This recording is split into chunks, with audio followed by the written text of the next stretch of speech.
Mga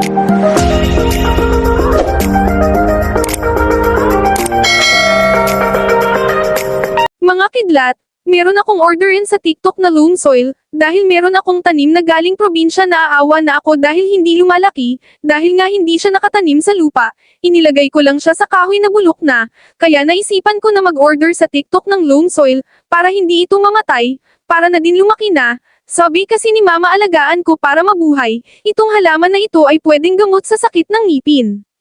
Kaya gusto ko ito palagwin, sa pag-order pala mga kidlat sa TikTok, mabilis lang ito dumating 2 araw or 3 araw. Pag gusto nyo agad ma-deliver ang inyong order sa TikTok kayo mag-order. Ganyan lang ang pag-order sa TikTok na nasa video ko, sundan nyo na lang.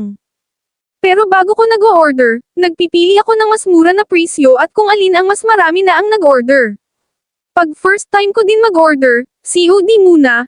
Pero pag umulit ako pag-order sa seller doon pwede ko na siya payment agad, syempre ayaw natin na mabudol, mahirap kitain ang pera ngayon, mahal na ang bilihin, ang 1,000 mo ngayon, isang araw na lang, tapos ang sahod mo magkano lang, nakakapanghina ang mag-budget ng pera mga kidlat, ang bigas ngayon ang mahal na, pero ikaw hindi niya mahal.